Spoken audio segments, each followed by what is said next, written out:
एक समय की बात है। धर्मेंद्र आज अपना घर छोड़कर दरबार का हिस्सा बनने निकला था, पर उसका सफर अभी कुछ वर्ष लंबा था। वह एक स्वामी जी के पास मिलने जा रहा था, जिनके राजा से अच्छे संबंध हैं। तभी रास्ते में उसे एक भिक्षुक मिला, जो बड़ी ही परेशानी में दिख रहा था। तो धर्मेंद्र कहता है, अरे बाबा जी, क्या दिक्कत है? बेटा, पता नहीं, बस अचानक मुझे चक्कर आने लगे और खाना पानी नहीं मिलने की वजह से परेशानी और बढ़ गई है। तुम कुछ मदद कर दो बेटा, कुछ धन हो तो दे दो। बाबा, पैसे तो नहीं है, पर आपकी समस्या का हल मैं जरूर कर दूंगा। वो कैसे बेटा? देखते जाइए, यही इंतजार कीजिएगा, मैं बस कुछ देर में आया। ठीक है बेटा, मैं यही इंतजार करूंगा। धर्मेंद्र पास के ही एक जंगल में गया। कुछ देर बीत गए और धर्मेंद्र जंगल से बाहर आया और जड़ी बूटियों लेकर। तो बाबा कहते हैं, यह क्या है बेटा? औषधि बाबा, मैंने कई वर्षों तक इसकी विद्या ली है और वहीं से यह सीखी है। इसके सेवन के बाद आप आपको चक्कर नहीं आएंगे।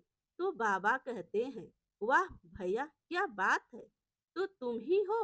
तो धर्मेंद्र कहता है, मतलब?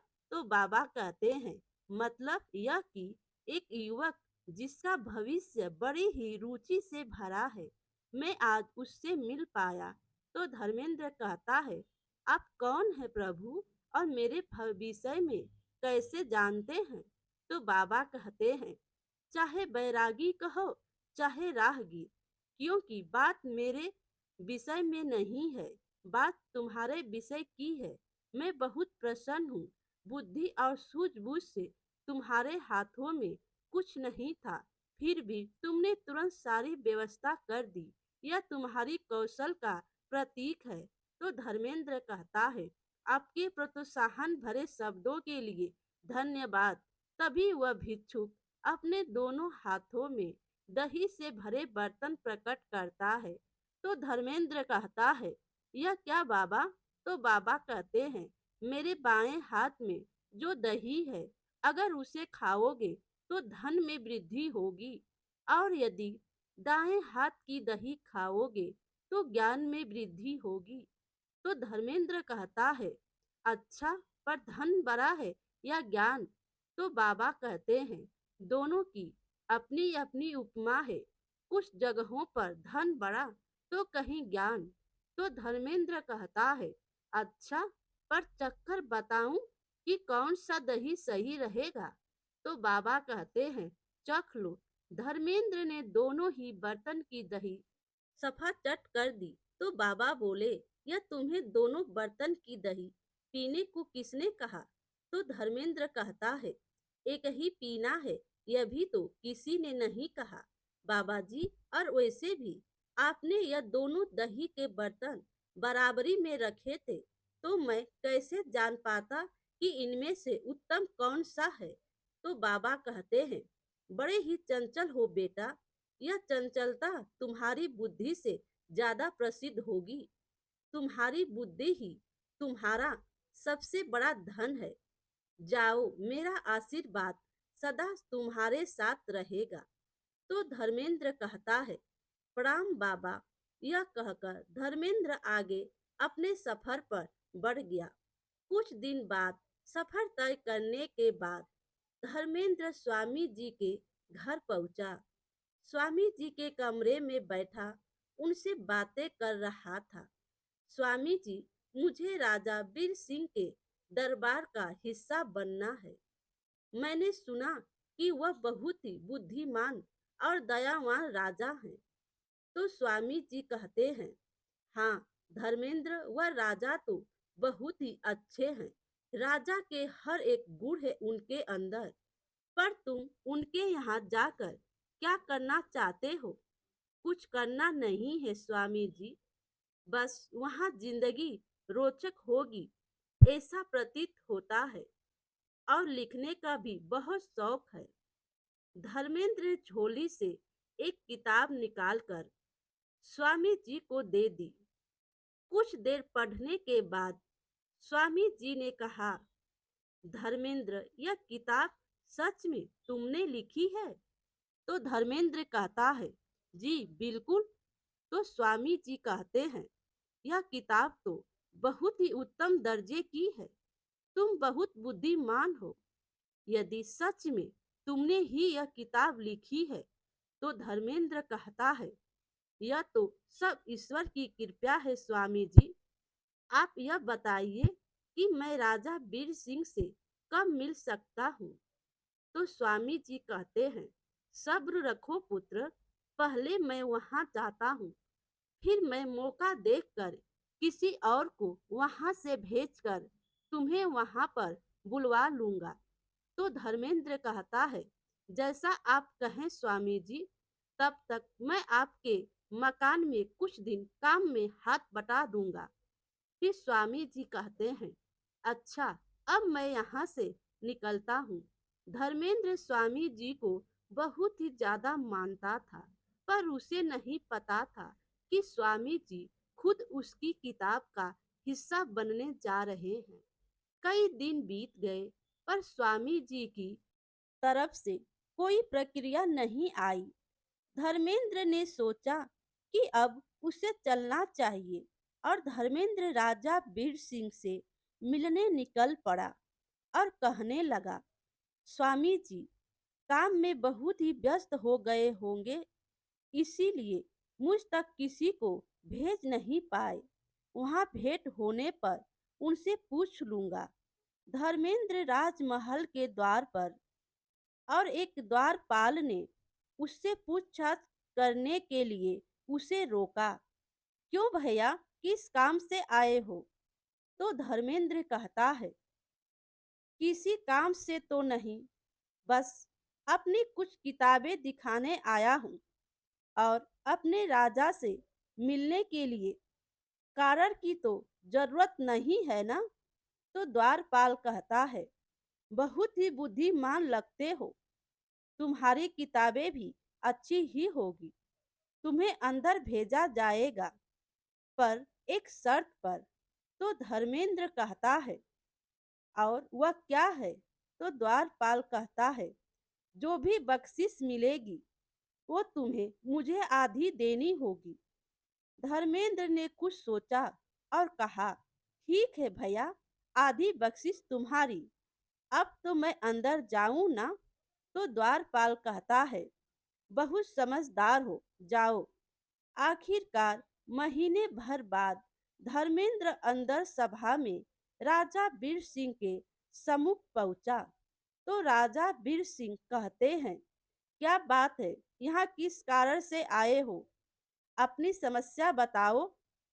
तो धर्मेंद्र कहता है, हे राजन, मुझे कोई समस्या नहीं है। मैं तो बस अपने राजा से मिलने आया था और अपनी आंखों से उनके दर्शन करना चाहता था। तो राजा कहते हैं, सब यहाँ समस्या लेकर आते हैं, पर तुम यहाँ बस मुझे देखने आए हो? तो धर्मेंद्र कहता है, हाँ, सोचा कि आपसे कुछ बातचीत कर लूं। तो राजा कहते हैं, कहो, क्या कहने आए हो? धर्मेंद्र ने राजा वीर सिंह से कुछ देर तक बातें की और किताबों के बारे में बताया, साथ ही साथ अपने कुछ किस्सों के बारे में भी। पर एक किस्सा सुन राजा वीर सिंह की बरौनियां उड़ गई और उन्होंने धर्मेंद्र से पूछा, मैंने तुम्हारी बातें सुनी और तुम्हारी किताबें भी बहुत बढ़िया है। इनमें से एक किताब जो औषधियों की है, यह हमारे दरबार के स्वामी जी की है। तुम यहाँ पाखंड करने आए हो? तो धर्मेंद्र कहता है, यह आप क्या कर रहे हैं राजन? यह किताब मैंने लिखी है और स्वामी जी को यह किताब मैंने ही दी थी कि आपको वह इस किताब के बारे में बताएं। पर लगता है यहाँ कुछ और ही षड्यंत्र चल रहा है। तो राजा कहते हैं, तुम्हारा मतलब? यह तुम्हारी किताब है और स्वामी जी पाखंडी है? हाँ राजन, आप उन्हें बुलाइए, मैं अभी साबित कर दूंगा। मेरे पास एक युक्ति है जिससे दूध का दूध और पानी का पानी हो जाएगा। धर्मेंद्र वीर सिंह को सारी युक्ति बताता है। राजा वीर सिंह सुनकर बहुत ही प्रसन्न होते हैं और धर्मेंद्र की बात मानकर स्वामी जी को बुलाते हैं। स्वामी जी को बुलाया जाए, कुछ ही देर में स्वामी जी सभा आ जाते हैं और धर्मेंद्र को देखकर चौंक जाते हैं। फिर स्वामी जी कहते हैं, प्रणाम महाराज। तो राजा वीर सिंह कहते हैं, क्या तुम धर्मेंद्र को जानते हो? और जो किताब तुमने दिखाई, क्या वह धर्मेंद्र की थी? तो स्वामी जी कहते हैं, नहीं महाराज, यह मेरी किताब है।